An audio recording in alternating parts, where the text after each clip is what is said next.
ready? Got open man. DJ Moore. End zone. Touchdown. Touchdown Bears. I am Jeff Joniak. Blitz is on.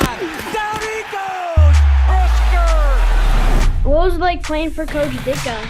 I don't want to answer any questions like that. Pressure coming. He's in big trouble. Down he goes. Montez Sweat. And Now, Bears Etc. brought to you by Miller Lite with the voices of the Bears, Jeff Joniak and Tom Thayer. Well, Caleb Williams and the Bears offense getting high marks for spreading it around in a balanced attack called by offensive coordinator Shane Waldron. And the end result, a 33-6 win in Buffalo over the Bills to start the second week of the preseason for the Bears. Welcome in, everybody. I'm the voice of the Bears, Jeff Joniak, with Super Bowl winning Bears guard Tom Thayer. This episode of the Bears Etc. podcast is brought to you by Miller Lite. This is episode number 84, Big Tom, and we have lots to discuss about that game. First and foremost, I want to get your overall reaction in the three phases. We'll start you off with offense, give us some highlights, then to the defense and special teams.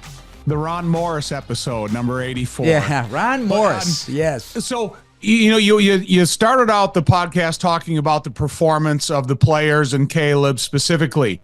But over the last 2 weeks, I have a real congratulations to the coaches because they've done a really nice job of getting these guys prepared, no matter what level you're considered first, second, or third level player at this point in the season. They played a real nice quality game of understanding the offense, and they really mistake free. And so that goes to the credit of the coaches for getting these guys prepared. Now you talk about their performance from the first week in the Hall of Fame game to now into Buffalo. One thing I liked about the game in Buffalo, that Buffalo brought a really supportive, loud crowd. Because as much as you want to try to replicate that in practice, it's almost impossible until you actually have a crowd that has the ebb and flow of the game, the highs and the lows. They know when to cheer loud and they know when to hold back when the offense is on the field. So some of the elements in this game that you cannot really replicate in practices, I think the Bears coaches had all of these guys prepared. And then you talk about the performance of Caleb. Super encouraging, super exciting. I think when you listen to radio and TV since the game, he's been given a lot of high marks, and I think he deserves them.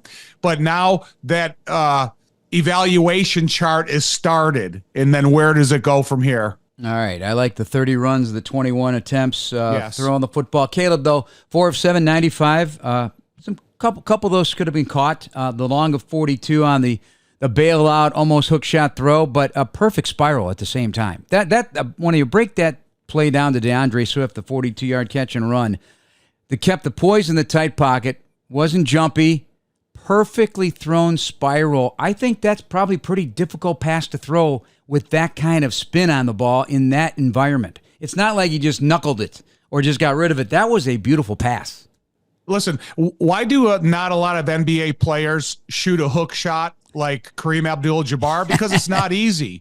And when you look at that throw by Caleb, it seems second nature to him. But it's also trusting your teammate, knowing exactly where they're going to be. It's not something you get to sight, identify, and then throw.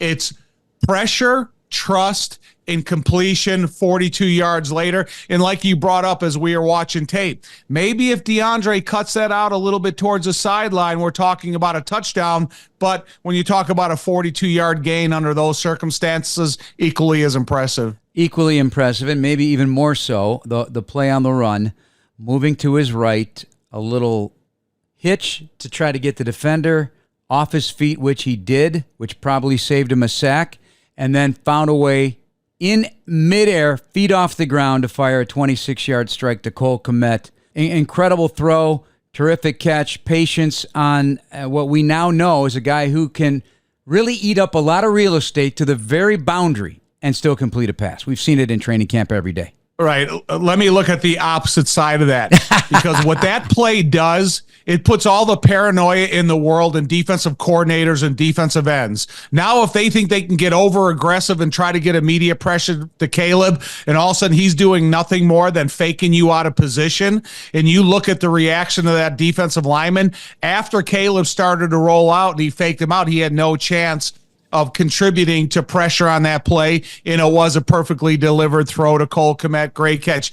And when you talk about the stats of Caleb, and listen, even DJ Moore brought it up on his sideline report with Jason McKee that, yeah, we had a couple of drops. You think 4 for 7? If we are sitting here talking about a 6 for 7 performance, and then the amount of yards that those drops would have attached to the stats of the game, you know, now you're glowing even more about Caleb. But when you talk about that one specific play of getting the defensive lineman out of position, loved it. Love to see it, and how effective it's going to be on the coaching on the other side of the ball. Now let's throw in the scramble for 13 yards, because he has stated he doesn't want to be a guy who's going to run continuously out of the pocket. He wants to make plays from the pocket, or as he's rolling out, buying time for his receivers, forcing defenses to plaster coverage as long as they can. And you know that has a time limit on it. It's going to run out.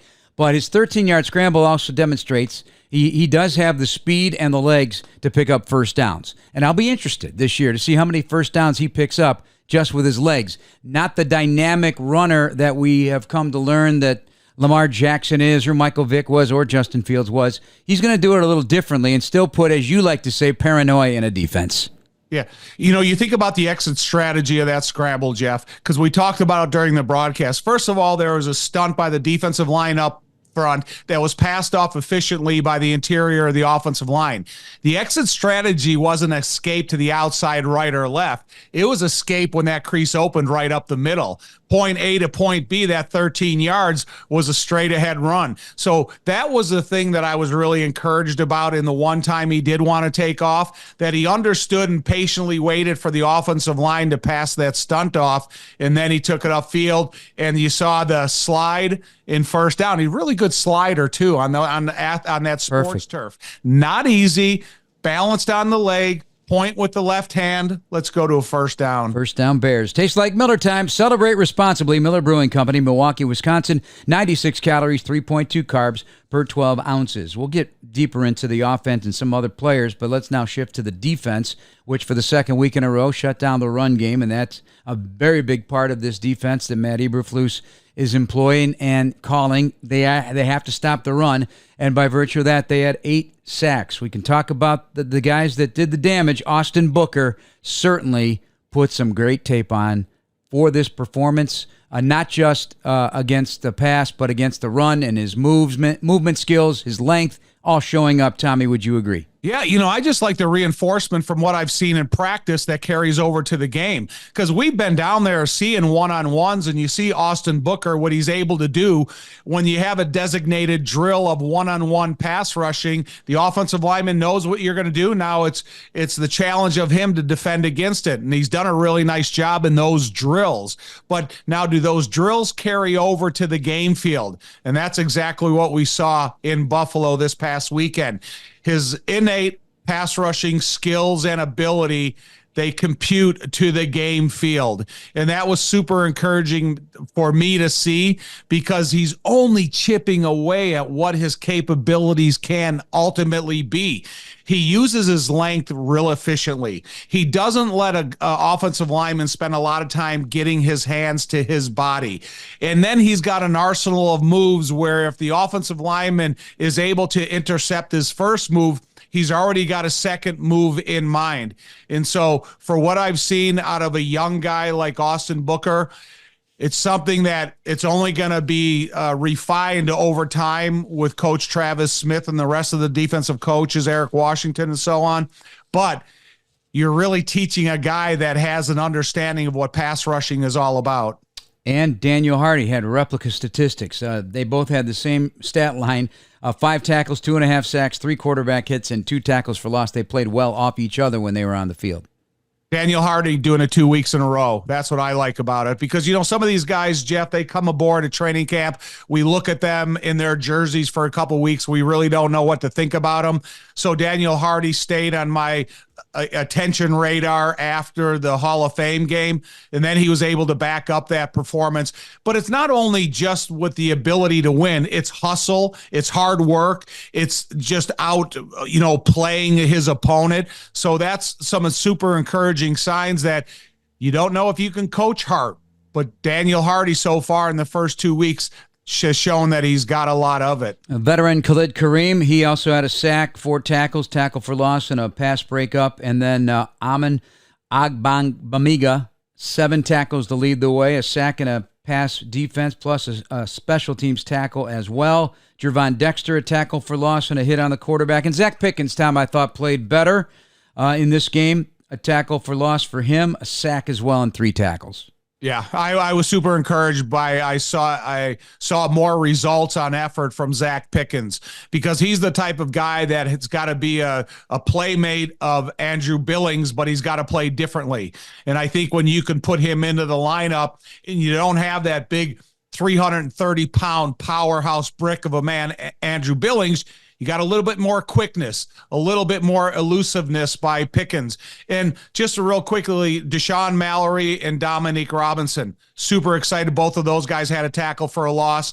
I thought Dominique Robinson, in terms of run football out of a defensive lineman, I think he played the best so far that I've seen out of him since he's been here. Tom, in this defense, linebackers are going to get their hands on footballs. They had the interceptions at that position last year, and Micah Baskerville, we saw it coming a mile away, the pick of Buechele into the end zone for a pick 6, an exciting play for a young player, highly regarded, undrafted LSU, had special teams work a year ago, but the Bears are likely to keep him in the mix as a special teams player and a backup at linebacker as well.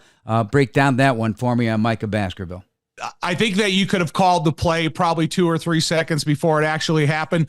The most encouraging thing to me about that interception that Micah made was once he had the opportunity to catch a ball, he caught the ball. Because you never know how a defensive player is going to react to a pass with some velocity out of the arm of a quarterback.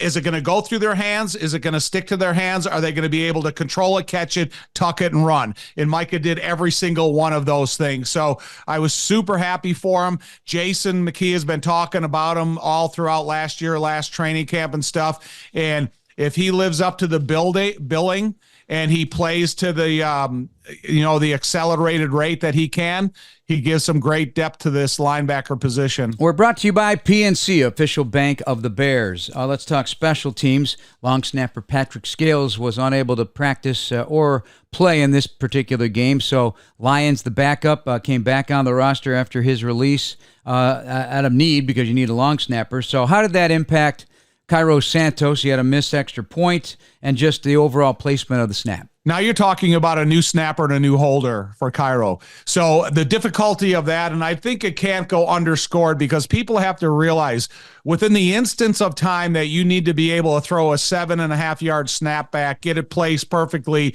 So your kicker that's already beginning his motion by the time the ball is snapped, that whole transition of time has to be perfectly done. Now, if you throw a snap that's maybe 6 to 12 inches out of place, you're challenging the timing of the kicker. And so I do think the one miss that Cairo had, it interfered with his timing of perfection and pushed the ball a little bit to the outside. It's not going to happen with regularity. That's why snappers and holders, everybody can't do it. It's a difficult position, but I think the work that Tory Taylor had as the new holder on this football team benefited him because some of the conditions he could face throughout the season won't be easy. 48-yard average on 2 punts for Tory Taylor, 1 inside the 20. Corliss Waitman, 2 for 41.5 and a punt inside the 20 as well. Josh Blackwell, a couple punt returns for 20 yards. Greg Stroman, 1 for 16 of the punt return game, and Blackwell with 4 tackles on defense, playing in that role as the nickel with Kyler Gordon hopefully returning this week. That's my hope anyway, to get back on the practice field as they get ready to meet the Cincinnati Bengals. All right, so that's some of the highlights of it. Now let's break down some of the other hot topics, and one of them was putting Velus Jones at running back last week. So we know he's got the speed. We know he can turn the corner on you. We don't clearly know what his instincts are as a between the tackles runner or what of a point of attack runner he is. He did have a rushing touchdown, 6 carries, 34 yards, and returned 1 kick for 13 yards. How would you evaluate his overall day, including special team? I think the coaches are doing a nice job of the way they're trying to break him into a position that's not as easy as everybody thinks. The skills of reading how the blocks are going to unfold in front of you, it takes that innate ability to see how defensive players are moving before an offensive lineman or an exterior blocker ever gets to him. And they're feeding him the right kind of plays. When Velus Jones Jr. has the ball in his hands, he is a courageous runner, even though he knows he's going to deliver a hit or he's going to get hit. So those exterior plays that are using his size and speed, I think can benefit this team. But he's going to need to have a wider variety of skills in order to be deceptive when he's on the field. Because if he's only one-dimensional, the defense will call that immediately. So if he can catch a screen, if he can catch an outlet pass, if he can pick up a blitzer, if he can run an RPO in the middle of the offensive line and run it efficiently, whether not to take it or to take it, those are the types of things that Velus Jones Jr. is going to need to show the coaching staff that he's starting to understand the position. And now I talk about a couple undrafted rookies. One, Ian Wheeler, who had a terrific 2-touchdown game, 5 carries, I think, for 43 yards rushing.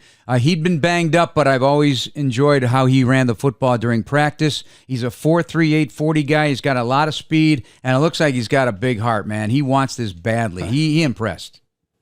Well, the thing about Ian Wheeler and Velus, you can see the differences between the innate ability to read as a career running back, or you can see how a guy that has the skill that's trying to learn how to be a running back.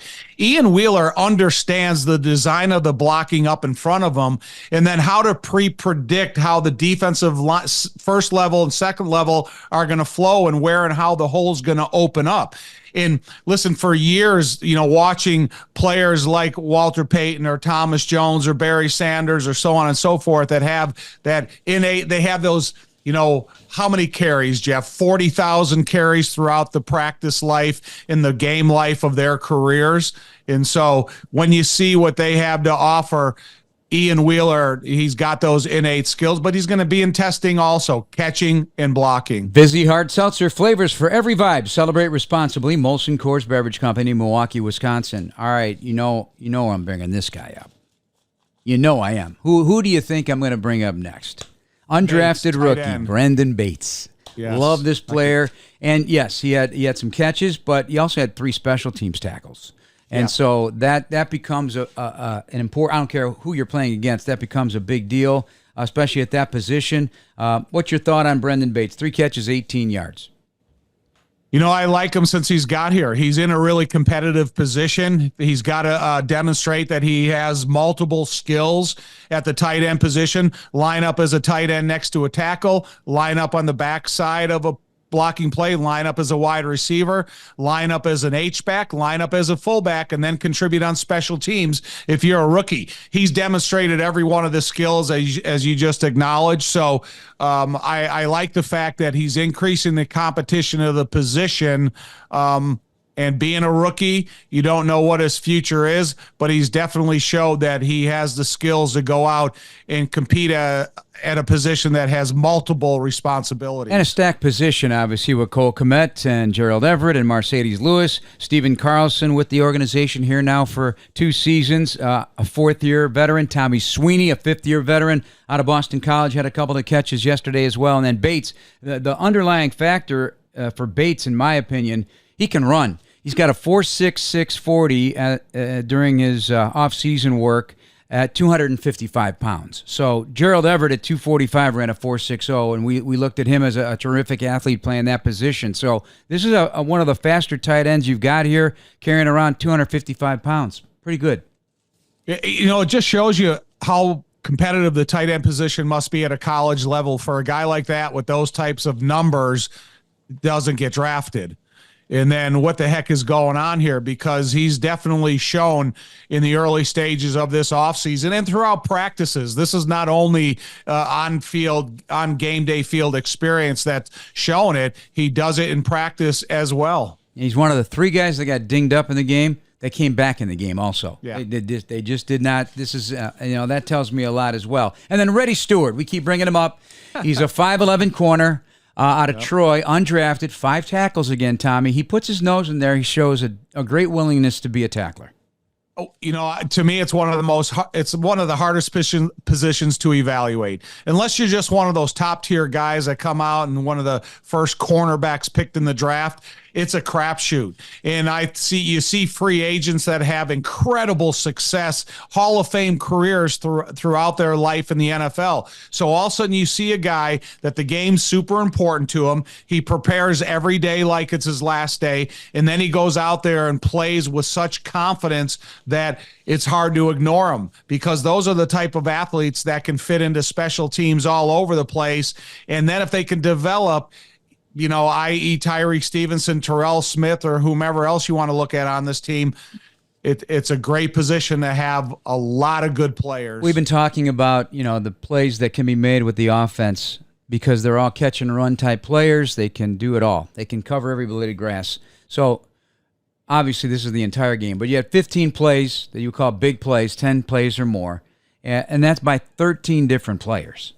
So how terrorizing could this be once you get in the regular season and say, hey, who we gonna take out here? Because the skill sets are pretty impressive. Jeff, when you talk about that many players having a hand in a 10-plus yard play, it just brings me right back to the coaching. They're doing a great job on the practice field to get these guys ready, so when they have their opportunity in a game, they know exactly how to go about business, and then they're productive accordingly.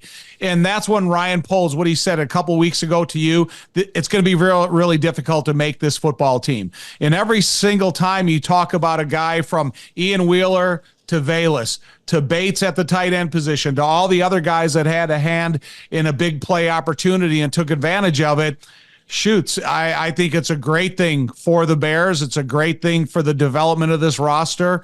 And, some of these guys are going to have a chance to be on a practice squad that have the ability to have a long, successful career in the NFL. Tastes like Miller time. Go to MillerLite.com/BearsPod to find delivery options near you. Celebrate responsibly. Miller Brewing Company, Milwaukee, Wisconsin. 96 calories and 3.2 carbs per 12 ounces.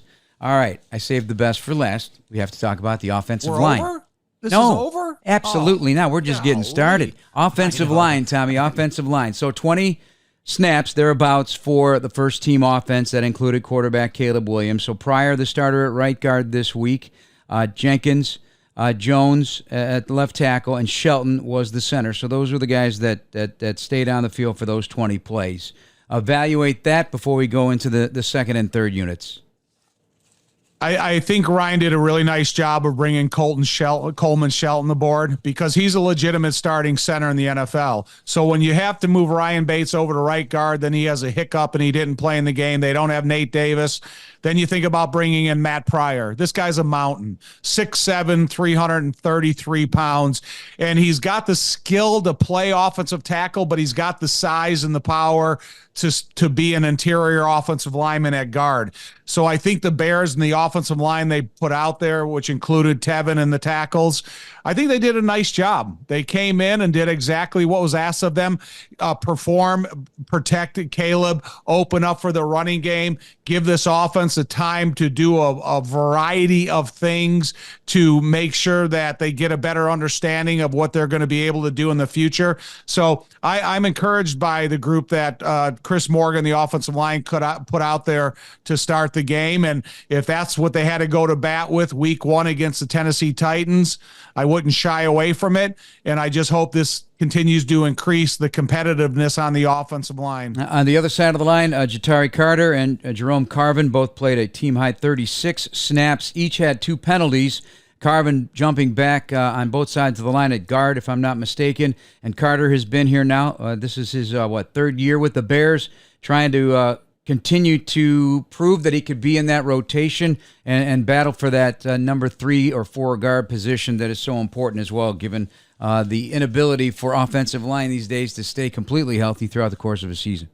Yeah, Jerome Carvin, he played center and guard in the game, and he's got the capabilities of playing all 3 interior position, which I think increases your value, especially when you look at a guy that's 6'5", 306 pounds. He's a really good athlete. He's got good length to be able to put his hand on the ground and get in a 3-point stance at guard, and then he's got a good arch in his back to get underneath the football and play center. And then when you talk about Ja'Tari Carter, he's a multiple position player. I really believe that he could play either guard or either tackle. And when you talk about game day activations and a limited amount of roster space that you have for those 53 guys, you're talking about 2 young guys, 2 young football players that their skill level is super coachable. They're intelligent guys that can accept the responsibility of multiple positions. And then they've demonstrated that they have the athleticism to kind of plug and play. And when you're those types of guys, you're not going to get a ton of notice before your number is called in the course of a football game. So the versatility they've shown and the reliability that they've shown so far, they're interesting candidates for this team. Tom, I like that we had no turnovers. No turnovers.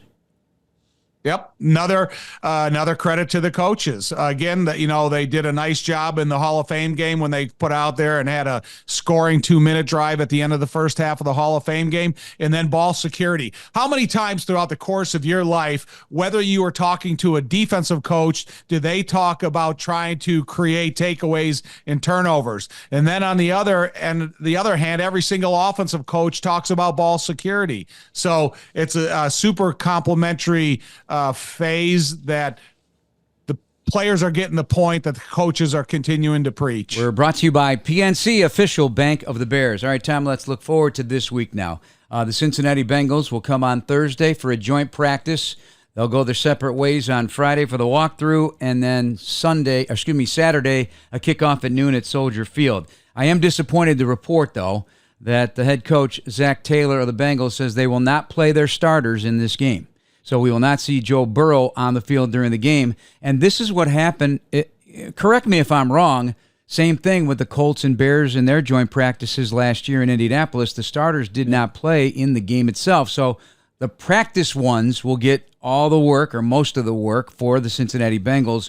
And I don't know if that's going to be the same case for the Bears or not, but from what we know right now, he had his news conference as we tape this here on Monday, and that's what he has to say. So he says the opportunities are going to come for his team with different bodies, different looks, and they're going to be long practices, hard practices, in some ways harder than a game. It is only one practice, but how are we evaluating this then?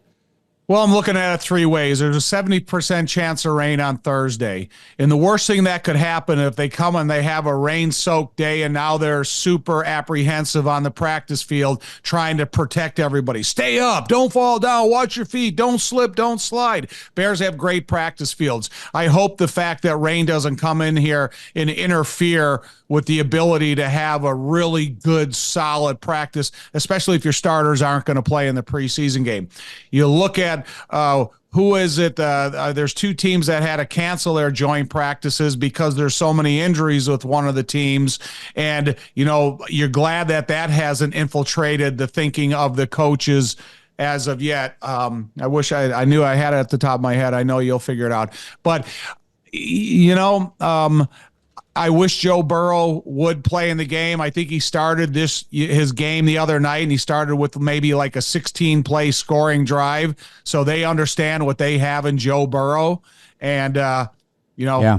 Well, coaches nowadays are going to make those types of decisions. That was the 49ers and Saints. Okay. Yeah. But, 49ers have a lot of injuries and holdouts. Right. Joe Burrow in particular, I'm sure they're a little gun shy about this because he's had injuries. He's coming off wrist surgery. In fact, that game that they played against the Buccaneers, it was one series.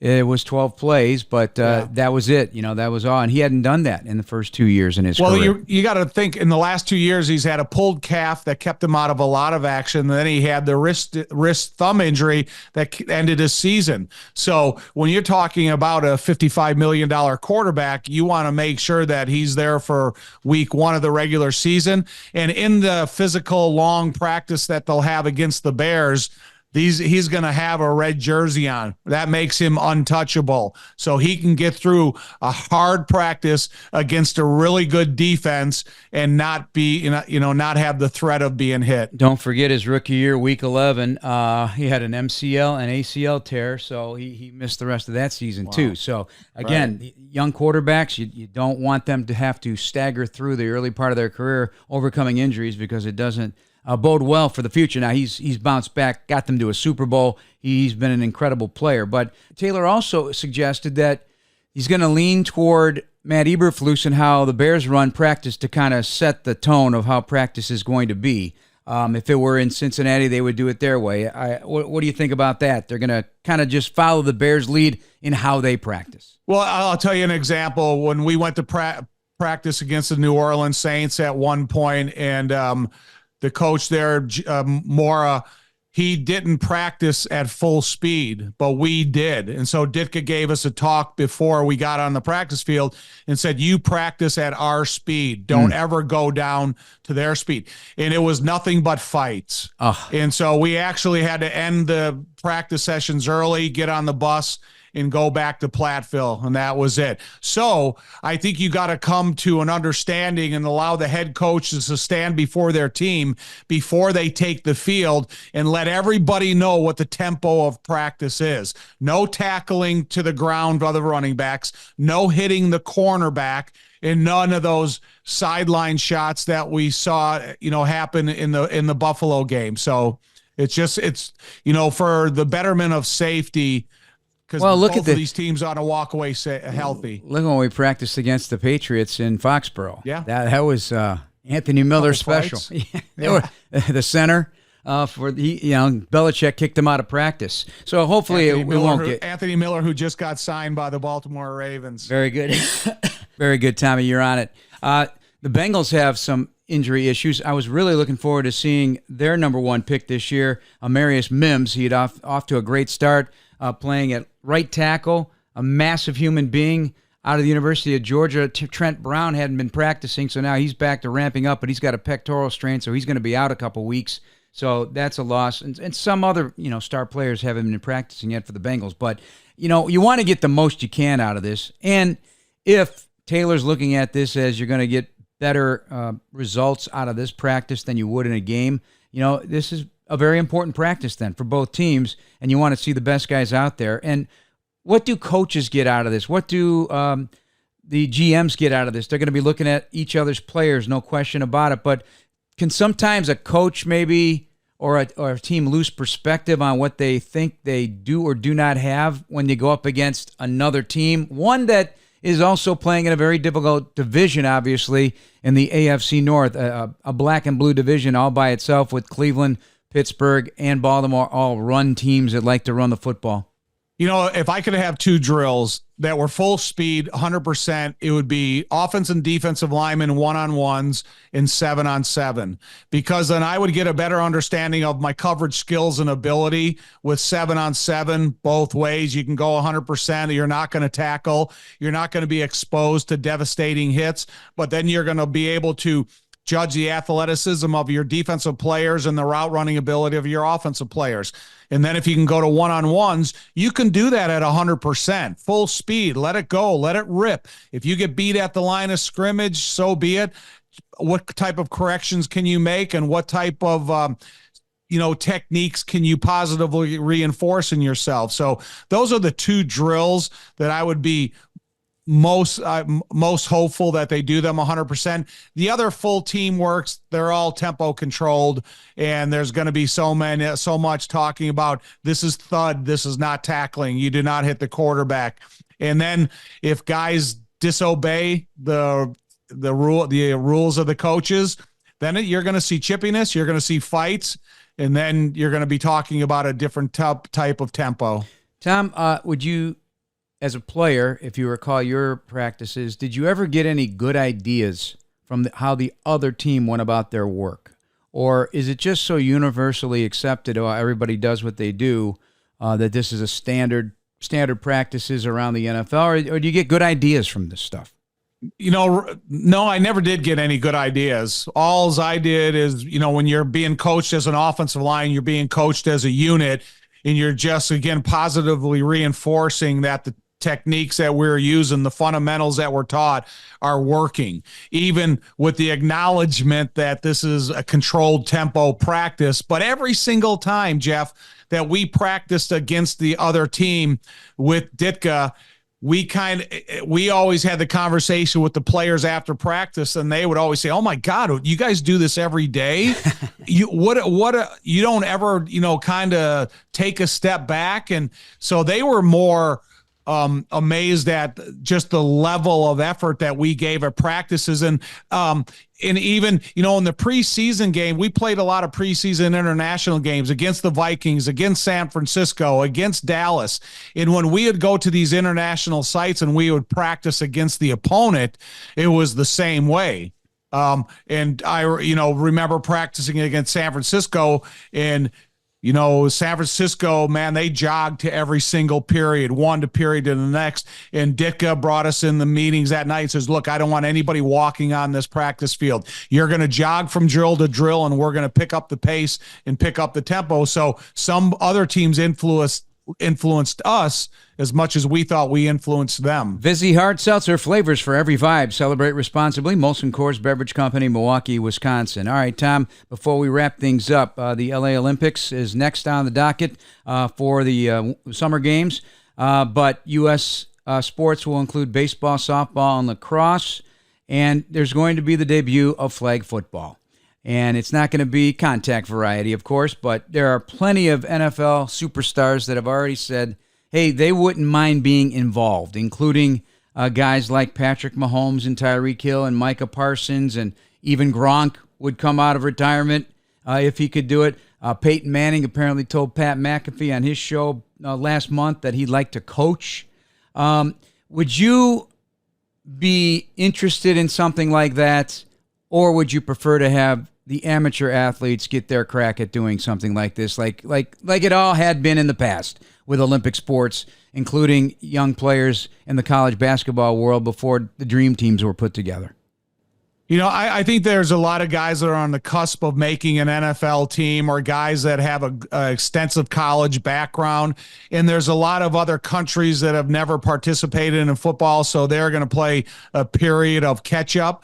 So I don't necessarily think that Mahomes or Brady or Tyreek Hill or some of these incredible superstars of the future should be out there playing flag football. Listen, if they're not concerned about getting hurt in flag football, then don't ever tell me that you're concerned about getting hurt in a full padded practice on the NFL. And I just think there's got to be protection for the NFL team if a guy does go out there and have some type of horrific injury. That one time they had beach football at the Pro Bowl, and Thomas, the running back from New England, got such a devastating knee injury that it might have ended his career. So you can't ever think that you can just go out there and play football. But you look at what the USA women's team has done. I think it's now 8 straight gold medals. You think of what the USA men's basketball team did in winning the gold medal. When you're the best, you're the best. Yep. That was Robert Edwards. He jumped. Yeah, Robert Edwards, excuse me. He jumped to defend a pass in a 4-on-4 flag football game leading up to the Pro Bowl in 1999. He was really on the way to becoming an impact player. He was a first-round pick, 18th overall, and they were just replacing Curtis Martin, and that damaged his career forever. So your point is well taken. I would prefer not to see NFL players. Me neither. I would prefer. I agree. We're growing this game in a way that is impressive. We're getting women involved in flag football. I think it's fantastic. There's a lot of high school programs across the country, including here in the state of Illinois. And for guys that may, a guy my size back in the day would not have been even to play high school football, just too small, but I could have played flag football. It would have been a fun experience. I don't know.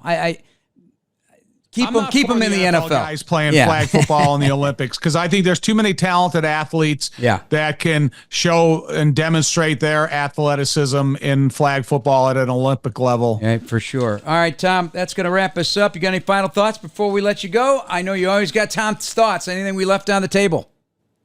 No, you covered it all. I'm super excited, and I just hope it doesn't rain on Thursday. So if Joe Burrow is not going to play, that he can go out there and they can have a lively practice instead of being field concerned. Yeah, I'd love to see it. I'd love to see him and T. Higgins and Jamar Chase and all those guys. It would be a fun practice indeed. It is open to the public for that one, so we'll have fans there. So hopefully the weather stays clear. Yeah, 1 o'clock practice. Yeah, I'll be there early. Don't you worry about me. Don't be early.